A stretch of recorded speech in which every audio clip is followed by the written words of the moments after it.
Next हम बात करते हैं टाइप ऑफ स्पेकुलेटर्स। 4 तरह के स्पेकुलेटर्स होते हैं किसी भी सेकेंडरी मार्केट में, बुल, बियर, स्टैग और लेम डक। बुल और बियर मेन टाइप्स होते हैं। बुल का मतलब है कि कोई ऐसा ऑपरेटर, कोई ऐसा स्पेकुलेटर, इन्वेस्टर नहीं बोल रही हूँ क्योंकि इनका पर्पज़ ये नहीं है कि इन्वेस्टमेंट करके शेयर में बहुत लंबे समय तक पैसे कमाने, ये प्राइस को देखते हैं, प्राइस बढ़ता कम होता है, इससे प्रॉफिट कमाना चाहते हैं। तो जो उम्मीद करते हैं कि प्राइस बढ़ेगा भविष्य में, कि आगे प्राइस बढ़ने वाला है तो मैं अभी ख़रीद लेता हूँ और आगे अच्छे प्राइस पे बेच दूँगा, ये होता है बुल। पॉजिटिव बुल क्यों बोला जाता है कि जब कोई बुल लड़ाई करता है तो अपने प्रतिद्वंदी को ऊपर को फेंकते हैं, ऊपर को, प्राइस ऊपर जा रहा है। बियर होता है वो अपने दुश्मन को नीचे को, यानी कि ज़मीन की साइड तक आता है।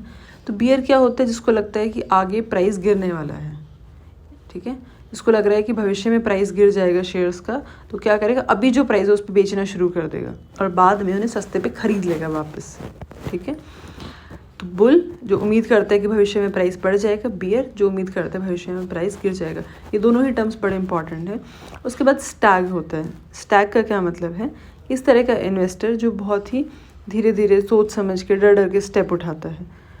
वो अपने आप को बुल या बियर की तरह बढ़ने खरीदने के चक्कर में नहीं पड़ता है। वो क्या करता है, वो नए शेयर के लिए अप्लाई करता है। जैसे ही नए शेयर मार्केट में आते हैं उसका अलॉटमेंट मिल जाता है अगर, और शेयर्स मार्केट में आते हैं तो उनको प्रीमियम पे, थोड़े एक्स्ट्रा पैसे पे बेच देता है, ठीक है। तो वो क्या करता है कि ना वो ये देखता है कि प्राइस बढ़ रहा है घट रहा है, वो थोड़ा थोड़ा प्रॉफिट कमाने में बिलीव रखता है। इसके बाद एक लेम डक होता है।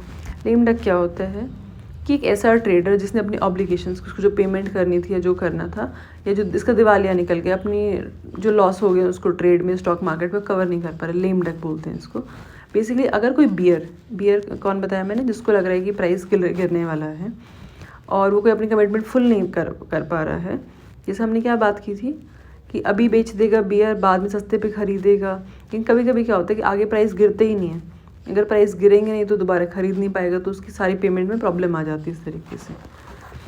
उसके बाद हम बात करते हैं कि किस किस तरह की प्रोविजंस हैं स्टॉक एक्सचेंज से रिलेटेड। सबसे पहले हमने बात की थी क्या, स्टॉक एक्सचेंज को रिकॉग्नाइजेशन कैसे मिलती है। एक एप्लीकेशन देनी होती है सेंट्रल गवर्नमेंट को प्रिस्क्राइब्ड मैनर में, अपने बाय लॉज, कॉन्स्टिट्यूशन, डॉक्यूमेंट्स जो भी हैं, मेंबरशिप कैसे होती है, कैसे सस्पेंड किया जाएगा, सब कुछ। उसके बाद गवर्नमेंट देखती है कि भाई सारे रूल्स, रेगुलेशंस, बाय लॉज जो स्टॉक एक्सचेंज के ठीक हैं, इसको रिकॉग्नाइजेशन देंगे तो ये देश के लिए फ़ायदे में है, ये सारी कंडीशंस फुलफ़िल कर रही है। तो उसके बाद क्या होगा, स्टॉक एक्सचेंज को रिकॉग्नाइजेशन मिल जाएगी। फिर हमने 2 वर्ड पढ़े थे, कॉर्पोराइजेशन और डीम्यूचुअलाइजेशन। ये भी किए जाते हैं section 4B of SCR act, यानी कि जो मैंने स्टॉक एक्सचेंज रेगुलेशन एक्ट के हिसाब से। अगर सेंट्रल गवर्नमेंट को लगता है कि स्टॉक एक्सचेंज इन्वेस्टर्स या ट्रेडर्स के अगेंस्ट काम कर रही है या उसकी गवर्निंग बॉडी अच्छे से काम नहीं कर रही है, तो वो विड्रॉ भी कर सकता है, ठीक है। अब हम बात करते हैं कि जो हमारे स्टॉक एक्सचेंज है उनके पास क्या रूल्स होते हैं। स्टॉक एक्सचेंज अपने वोटिंग राइट्स बना सकते हैं। कैसे वोटिंग राइट्स रहेंगे, किस वोटिंग राइट्स सबको एक एक मिलेगा या कैसे मिलेगा, क्या होता है, कि दूसरे बंदे को कर सकता है प्रॉक्सी के तौर पे या नहीं कर सकता। तो स्टॉक एक्सचेंज जो रिकॉग्नाइज्ड होते हैं उनके पास पावर होती है कि अपने वोटिंग राइट्स से रिलेटेड रूल बना सकें। दूसरी पावर होती है उनके पास बाय लॉज बनाने की, मार्केट कब खुलेगा, कब बंद होगा, क्या वर्किंग आवर्स होंगे, सेटलमेंट कैसे होगी, क्या टाइम होगा। पीरियडिकली टाइम पे वो सेबी को भी इस तरह की रिपोर्ट सबमिट करते रहते हैं। ठीक है, कि सेटलमेंट मान लो कि छुट्टी आ रही है तो पोस्टपोन होगा या नहीं होगा, ओपनिंग है, क्लोजिंग है, हाईएस्ट है, लोवेस्ट रेट है सिक्योरिटीज़ के, कॉन्ट्रैक्ट्स के टर्म कंडीशंस हैं, कोई फ़ीस है, फ़ाइन है, पेनल्टी है, ब्रोकरेज कितनी हो सकती है, कोई इमरजेंसी है जिसमें ट्रेड हो तो मैक्सिमम मिनिमम प्राइस क्या रहेगा। इस तरह के सारे rules, regulation, bylaws recognise stock exchange बनाती है। पहले हमने क्या बात की, सेंट्रल गवर्नमेंट को अप्लाई करेगी, सेंट्रल गवर्नमेंट चेक करेगी, उसको रिकॉग्नाइज करेगी, यानी मान्यता देगी। अगर मान्यता मिल गई तो अपने वोटिंग राइट बना सकती है, अपने बाय लॉज बना सकती है। वो ये बना सकती है कि अगर ये जो उसके बाय लॉज क्या होते हैं बेटा, रूल्स रेगुलेशन जो बनाते हैं वो अपने इन्वेस्टर्स को कंट्रोल करने के लिए, तो ये रूल भी बना सकते हैं कि अगर कोई उनके रूल्स को फॉलो नहीं कर रहे स्टॉक एक्सचेंज के रूल्स को, तो उस पर क्या फ़ाइन लगेगा, उसको मेंबरशिप से हटा दिया जाएगा, सस्पेंड की जाएगी। ये सब भी उसके पास पावर होती है।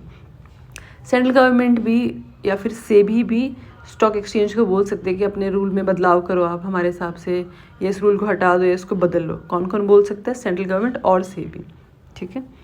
इसी तरह से कभी कभी स्टॉक एक्सचेंज चाहे तो क्लियरिंग हाउस की हेल्प ले सकती है। क्लियरिंग हाउस क्या होता है बेटा? हम बात करें ना, खरीदना, बेचना, पैसे देना, सर्टिफिकेट लेना, ये वाले सारे जो काम होते हैं, तो कॉन्ट्रैक्ट्स की सेटलमेंट में, सिक्योरिटीज़ की पेमेंट और डिलीवरी में, और भी कोई रिलेटेड मैटर के लिए कभी कभी स्पेशलाइज्ड क्लियरिंग कॉर्पोरेशन का काम लेते हैं, जिससे स्टॉक एक्सचेंज अपना काम कम कर लेती है, ठीक है। तो उसके लिए भी रूल्स रेगुलेशन बना सकती है वो। तो ये वाले काम क्या थे बताए मैंने आपको कि किस तरह के रूल्स रेगुलेशन बना सकते हैं, कौन कौन उनको बदलाव करा सकते हैं, सेंट्रल गवर्नमेंट और सेबी। अगर किसी को किसी रिकॉग्नाइज स्टॉक एक्सचेंज का मेंबर बनना है तो उसकी क्या क्वालिफ़िकेशन होती है। अगर किसी इंडिविजुअल को बनना है, यानी कि एक इंसान को बनना है, तो कम से कम उसकी 21 साल उम्र होनी चाहिए, इंडिया का सिटीज़न होना चाहिए, उसका दिवालिया नहीं निकला होना चाहिए, उसका उसने अपने क्रेडिटर्स को कभी भी ऐसा ना हो कि पेमेंट ना की हो, किसी क्रिमिनल ऑफेंस में हो, कभी किसी और स्टॉक एक्सचेंज पर उसको डिफ़ॉल्टर बनाया गया हो। इस तरह के बेसिक कुछ रूल्स हैं जो इंडिविजुअल्स के बनाए हैं, कुछ और भी हैं बट ये बेसिक मैंने आपको बता दिया। अगर किसी कंपनी या किसी कॉरपोरेशन को किसी स्टॉक एक्सचेंज का मेंबर बनना है तो क्या कर सकते हैं? कंपनी भी एलिजिबल होती है, इंडिविजुअल भी एलिजिबल है और कंपनी भी एलिजिबल है। कंपनी को सारी फाइनेंशियल रिक्वायरमेंट्स जो रूल्स रेगुलेशन सेबी ने लिखे हैं वो फॉलो करने पड़ते हैं। उसके बाद डायरेक्टर्स जो हैं वो डिस्क्वालीफाई नहीं होने चाहिए। कंपनी तो बनना चाहती है मेंबर, लेकिन डायरेक्टर्स को डिस्क्वालीफाई किया हुआ है कि उनके कुछ प्रॉब्लम चल रहा है, तो वो भी नहीं बन सकते। कंपनी के सारे डायरेक्टर्स क्लीन होने चाहिए।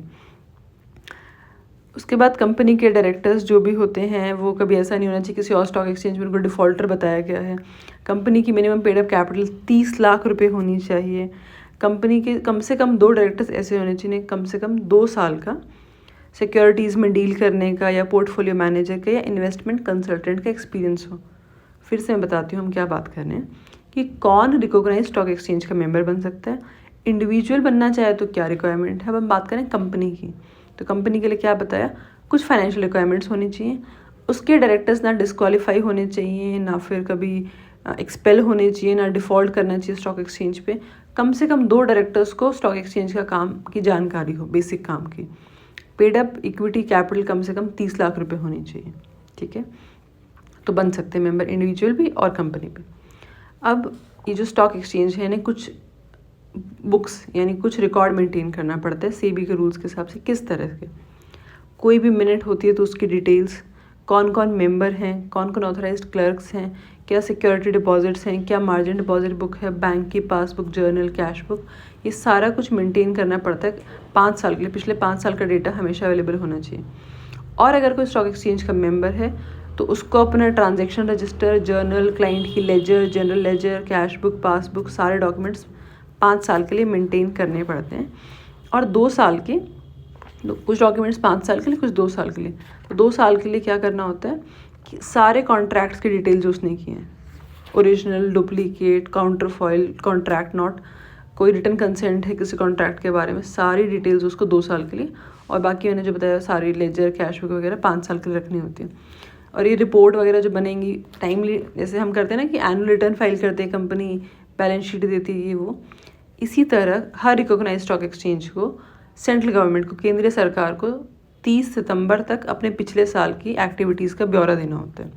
अगर कोई रूल्स में बदलाव किया है, गवर्निंग बॉडी में कोई बदलाव किया है, कोई नई कमेटी बनाई है, कोई मेंबर चले गए हैं, आए हैं, किसी की डेथ हो गई है, कोई सिक्योरिटी ऐड हुई है, लिस्ट हुई है, कोई डी लिस्ट हुई है, सिक्योरिटी जो खरीदी गई है, इस तरह की जानकारी सारी देनी पड़ती हैं, ठीक है। कुछ रेगुलेटरी फ़ीस भी हैं। रेगुलेटरी फ़ीस क्या है कि हर स्टॉक एक्सचेंज को सेबी को एक रेगुलेटरी फ़ीस पे करनी पड़ती है। वो एनुअल टर्नओवर के हिसाब से अलग अलग फ़ीस है। अगर एनुअल टर्नओवर 10,000 करोड़ से कम है तो 1 लाख रुपये फ़ीस है। 10,000 करोड़ से ज़्यादा है लेकिन 1 लाख करोड़ से कम है तो 10 लाख रुपये, अलग अलग है वो।